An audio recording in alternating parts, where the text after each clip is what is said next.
Mesdames et messieurs, bonsoir. Je suis ravi de vous retrouver pour cette édition de 19h du journal d'Alizé Télévision. Merci de nous recevoir chez vous. Voici tout de suite quelques-uns des titres qui seront développés dans cette édition.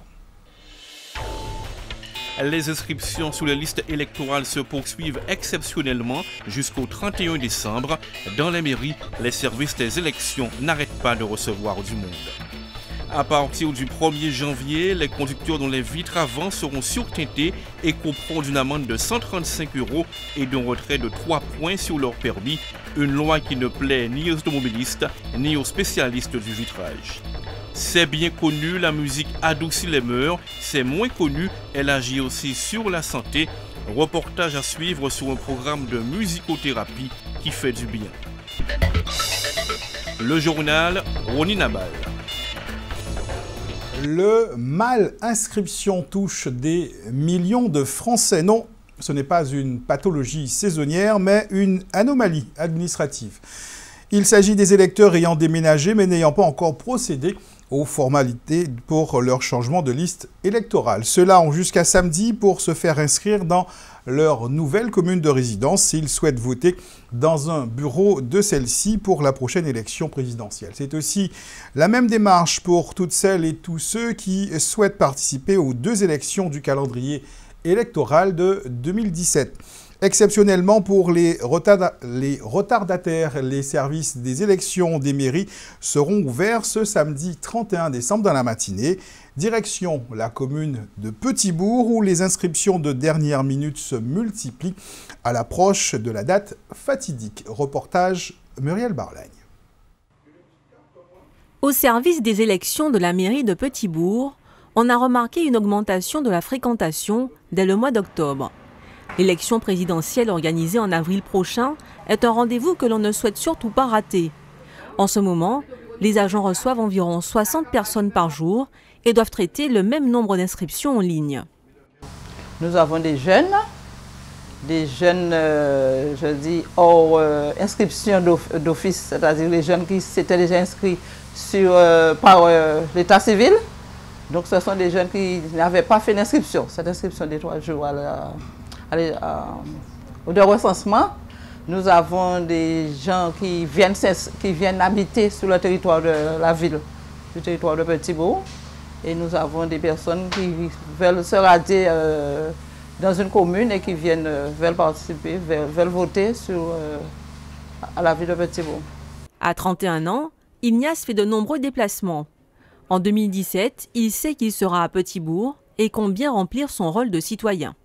C'est important pour moi, oui, parce qu'avec tout ce qu'on a aujourd'hui, c'est important de donner le savoir, d'apporter la force à des personnes qui nous parlent au niveau politique. Sur place ou par Internet, la démarche est plutôt simple. Il suffit de remplir un formulaire CERFA de demande d'inscription et de fournir la copie d'une pièce d'identité recto et verso, ainsi qu'un justificatif de domicile récent. Ces informations sont enregistrées par le service des élections qui doit les transmettre à une autre instance pour validation. Nous transférons le dossier à la commission électorale qui a la compétence et qui nous remet. Et ensuite, nous préparons cette année, en 2017, il y a une refonte. Donc nous faisons l'impression de toutes les cartes électorales des habitants de Petit-Bourg et nous lançons après la carte chez les habitants. Des cartes qui doivent arriver à la mi-mars. Mis à part quelques cas spécifiques, les Français ont jusqu'au samedi 31 décembre pour faire leur inscription. Hormis quelques rares exceptions, avoir des vitres surteintées sur votre véhicule deviendra interdit dès ce dimanche. Désormais, avoir des vitres latérales teintées avec un taux de transparence inférieur à 70% à l'avant de son véhicule sera passible d'une amende. Il vous en coûtera 135 €, mais également un retrait de 3 points. Notez que cette sanction concerne les conducteurs et non pas les propriétaires de véhicules. Il s'agit d'une mesure de sécurité routière qui vise à améliorer la visibilité des conducteurs, mais également à faciliter le contrôle d'infractions comme le non-port de la ceinture ou encore l'usage de téléphone au volant. Cette nouvelle mesure entrera en vigueur dans seulement 4 jours et c'est donc le branle-bas-le-combat chez ceux qui seront en infraction. Il s'agit de changer les filtres désormais interdits pour laisser passer un peu plus de lumière dans l'habitacle de votre véhicule. Reportage Joël Saint-Sidi. Décoller, décaper, essuyer et quelquefois recoller toute la journée, cela aurait pu être une nouvelle version de la chanson des Zouk Machines. Mais en l'occurrence, c'est le quotidien de Pascal et ses salariés depuis plusieurs jours. L'origine de ce regain d'activité, la volonté des automobilistes de se conformer à la loi, car à compter du 1er janvier 2017, il sera interdit d'avoir des vitres latérales surteintées à l'avant de son véhicule dès lors que leur taux de transparence est inférieur à 70%. Une volonté des automobilistes d'être en règle, mais pas de gaieté de cœur. Lorsqu'on regarde dans un pays tropical comme la Guadeloupe, moi je me demande à quoi bon enlever les films, tandis que les films c'est pas pour faire jojo, c'est plutôt à mon avis pour protéger l'habitacle de la voiture. Et aussi si quelqu'un a oublié quelque chose pour dissuader par rapport au vol, il y a tout ça qu'ils ne prennent pas en compte. Le 1er janvier c'est dans quelques jours, alors les clients se bousculent, un rush équivalent à environ 20 voitures par jour. Une aubaine pourrait-on dire pour Pascal? Eh bien non. Lui, le spécialiste du vitrage automobile teinté, voit les choses d'un autre œil. Évidemment, je ne suis pas pour, je suis comme tout le monde. Déjà, j'ai peur pour mon métier. Aujourd'hui, ouais. Et aujourd'hui, c'est le rush. Mais pendant toute l'année, on n'a rien fait. On était à une moyenne de 7 bagnoles semaine. C'était 0 pendant un an. Donc, merci pour le boulot qu'on a aujourd'hui, parce qu'il faut le reconnaître. Mais ceci étant dit, demain sera fait de quoi? Après ce rush, ça sera quoi? Donc évidemment, je suis contre. C'est un métier que je pratique depuis plus de 20 ans et je ne crache pas dessus, qui a nourri ma famille, qui a nourri nos salariés, qui a fait monter la boîte et demain, on ne sait pas où on va. Voilà. Selon les pouvoirs publics, la nouvelle réglementation vise essentiellement à assurer aux conducteurs une meilleure visibilité et à renforcer la sécurité des policiers et des gendarmes lors des contrôles routiers. Des arguments qui ne tiennent pas du tout la route pour notre professionnel de la vitre teintée. Tout ça est absurde. Le truc, c'est qu'il fallait, enfin à mon avis, hein, si on parle de sécurité, parce qu'a priori c'est ça le problème, il fallait interdire éventuellement les très foncés. On sait tous qu'il y a des films qui sont très foncés et qui sont où on peut rien gérer, quoi, parce qu'on voit rien. Et limite, j'ai envie de dire qui est même dangereux parce qu'on ne voit pas la nuit de l'intérieur de la voiture, on ne voit pas la nuit. Donc ceux-là, oui. Mais les films qui sont autour des 15-20%, on voit les gens dans la voiture. On ne voit pas dans le détail, mais on voit. Donc interdire peut-être l'avant, le pare-brise avant, parce que là, peut-être qu'il y a un problème de visibilité. Mais sur les côtés, dans un pays chaud, c'est absurde, quoi. C'est mon avis, hein, maintenant. Je ne donne pas... Je ne suis pas la loi. D'autres vont encore plus loin et parlent même de 2 poids, 2 mesures. Leurs voitures restent toujours teintées. Les voitures des gens qui nous disent soi-disant enlever les films, ça reste toujours teinté. Je me demande à quand la loi pour eux aussi, pour qu'ils puissent enlever leurs films. Et puis se faire retirer les films, cela a un coût qui varie selon les professionnels. Cela peut aller de 40 à 120 € si vous souhaitez reposer d'autres films réglementaires. Il faut voir tout ça aussi, c'est un coût pour pouvoir mettre ou enlever, mais il n'y a pas de loi qui dit on vous dédommage de tant % pour pouvoir enlever votre film. Sachez que le non-respect de la nouvelle réglementation pourra vous coûter, en cas de contrôle, 135 € plus un retrait de 3 points. Place maintenant à notre tour d'horizon de l'actualité dans la grande région. Nous verrons qu'Air Canada a décidé d'ouvrir ses ailes sur la Caraïbe. Nous ferons également le bilan des démêlés judiciaires de certains chefs d'État des Amériques. Mais avant, direction la Guyane, c'est votre rendez-vous Caraïbe. L'Ouest guyanais devra encore patienter une année avant que le nouveau centre hospitalier de Saint-Laurent-du-Maroni ne soit livré. La réception du chantier devrait être effective fin décembre 2017. Quant au transfert des activités entre l'actuel et le futur hôpital, il interviendrait dans les 6 mois qui suivront. Le nouvel établissement devra répondre à la forte poussée démographique de cette partie de la Guyane afin d'améliorer la prise en charge des patients et l'offre de soins. Avec 219 lits et un taux d'occupation qui dépasse les 100%, les capacités d'accueil de l'hôpital sont saturées. En plus de l'aspect sanitaire, le nouveau centre hospitalier revêt un intérêt économique et social pour la région de l'Ouest. L'hôpital à venir est aussi de nature à renforcer l'attractivité de Saint-Laurent-du-Maroni. Une aubaine pour une région confrontée à la désertification médicale. Une aubaine en fait pour la Guyane tout entière, compte tenu des difficultés financières rencontrées par les centres hospitaliers de Cayenne et Kourou. L'opération s'élève à 145 millions, soit bien 30 de plus que l'investissement initialement prévu. Car si la santé n'a pas de prix, en revanche, elle a un coût. Voulant profiter de la saison hivernale, Air Canada a décidé de mettre plus encore le cap sur les Caraïbes. Depuis le 17 décembre et jusqu'au 22 avril prochain, à raison d'un vol direct par semaine, la compagnie nord-américaine assure la liaison entre Montréal et Porto Rico. Ce vol vient s'ajouter aux 2 rotations bi-hebdomadaires effectuées par Air Canada au départ de Toronto à destination de San Juan. Toujours en partant de Toronto, les Canadiens ont lancé depuis le 20 décembre une liaison vers Trinidad et Tobago à raison de 2 vols par semaine. L'archipel entretient une très forte relation commerciale avec le Canada. 2016 n'aura pas été une bonne année pour 3 chefs d'État ou anciens chefs d'État d'Amérique latine. Les Brésiliens Lula et Dilma, mais aussi l'Argentine Cristina Kirchner, ont été mis en examen dans des affaires de corruption ou de malversation. Lula, qui a présidé pendant 8 ans le plus grand pays latino-américain, est inquiété dans le scandale de pots de vin lié au pétrolier Petrobras. Dilma, qui lui a succédé en 2011, a été destituée en plein mandat en août dernier pour maquillage présumé des comptes publics. Quant à Cristina, première femme à avoir été à la tête de l'Argentine, elle est poursuivie dans des affaires de spéculation sur les taux de change et de marchés publics truqués. Les 3 figures politiques, toutes de gauche, crient au complot au moment où la droite conservatrice sud-américaine reprend des couleurs après des années de disette électorale. Retour en Guadeloupe. Depuis 1916, la famille Rémonec exploite la distillerie qui porte son nom à Bellevue-Sainte-Rose.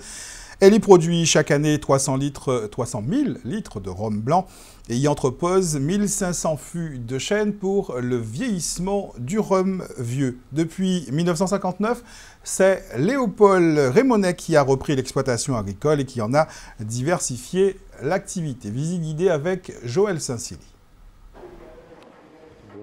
Ici, on fait du rhum depuis un siècle. 100 ans, c'est vieux. Mais en matière de rhum, il faut voir les choses peut-être autrement.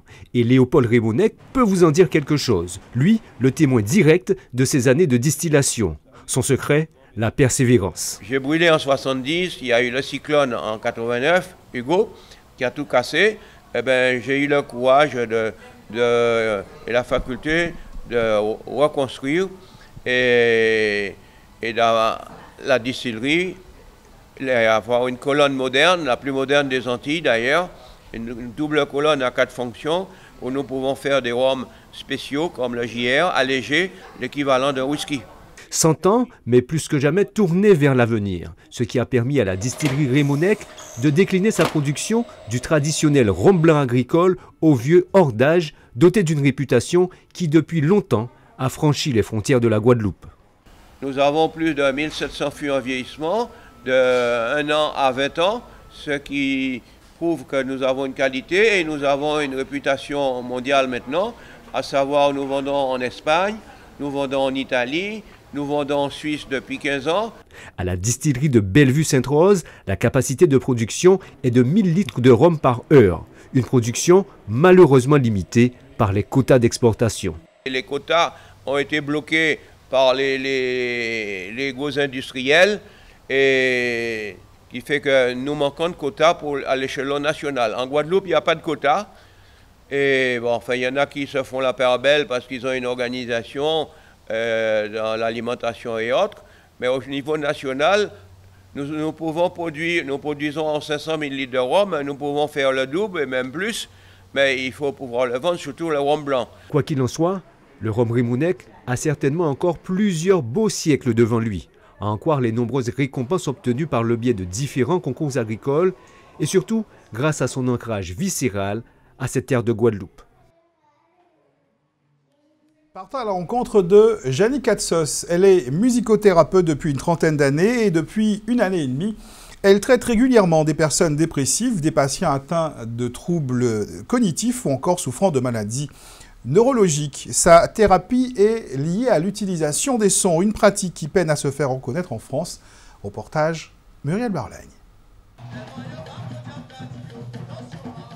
La musique ne fait pas qu'adoucir les mœurs, elle aurait aussi le pouvoir d'agir sur notre santé. C'est le propos de la musicothérapie. Utiliser les notes pour améliorer l'état de patients atteints de pathologies en tout genre. François a la maladie de Parkinson. Parmi ses symptômes, des problèmes de perte d'équilibre. Janie Katsos, musicothérapeute, a mis au point un programme d'exercice adapté à sa problématique. C'est très facile. Moi, c'est très facile.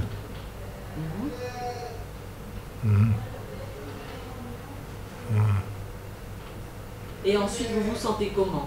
Je me sens bien dans ma peau. Hein. Ces séances le permettent de se relaxer beaucoup et puis ça l'aide aussi à travailler un petit peu le cerveau pour que le cerveau ne puisse pas rester inerte, hein, sans vraiment travailler sur le long terme, parce que c'est une pathologie qu'il a qui, sur le long terme, c'est neurodéficience. Donc, il faut garder le cerveau en alerte. Donc, avec tous les mouvements, les chants, etc., eh bien, ça permet de retenir un petit peu plus la progression de la maladie. Josué, lui, est trisomique. Il a de nombreux défis à relever, parmi lesquels améliorer ses compétences en communication. L'enfant trisomique, Josué en particulier, a beaucoup de mal à communiquer ses émotions. Déjà par rapport aux problèmes de langage, mais aussi par ce côté qu'ils ont de ne pas rentrer en conflit, de toujours chercher l'amour. Et il a beaucoup de mal, par exemple, à exprimer sa colère. Puisque pour lui, s'il est en colère, ça veut dire qu'il est méchant et qu'il ne m'aime pas, ou alors on ne va plus l'aimer. Pour atteindre ses objectifs, Janie Katsos fait appel à des techniques de musicothérapie réceptive avec Josué. Il est invité à écouter un programme sonore et à chanter, manière de décharger les tensions négatives accumulées. En musicothérapie active, les sujets doivent produire des sons ou travailler leur voix. La musique est utilisée comme un support, mais pas seulement. Elle produirait aussi un véritable effet sur les sujets.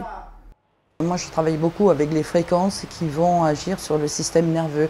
Donc, ça peut être sur l'anxiété, ça peut être sur des fréquences qui vont agir sur des angoisses. Ça peut être, comme pour Josué, là, ça va être de la décharge, donc des fréquences. Je vais choisir des musiques qui sont à partir de là, des fréquences qui vont aider justement à tout ça. Pour rendre la séance encore plus agréable, Janie Katsos travaille à partir des goûts de ses patients. Actuellement, elle en a une vingtaine. Ils ont des handicaps moteurs ou cérébraux, souffrent de bégaiement, de troubles de la concentration ou encore de dépression. La musicothérapie ne peut pas les guérir, mais elle contribue à leur rendre la vie plus belle. Je m'amuse. On fait un point sur la météo pour clore cette édition. Le ciel devrait être moins clément qu'hier soir. Des averses sont possibles sur l'ensemble des communes de l'archipel pour cette nuit. Demain, c'est a priori le même type de temps qui nous attend. Les averses ne devraient épargner aucune commune. Côté qualité de l'air, nous serons tout juste dans le vert puisque l'indice Atmo annoncé pour demain est de 4. Je vous souhaite de passer une bonne soirée sur Alizé Télévision. On se donne rendez-vous demain 19h pour un nouveau point sur l'actualité locale et régionale.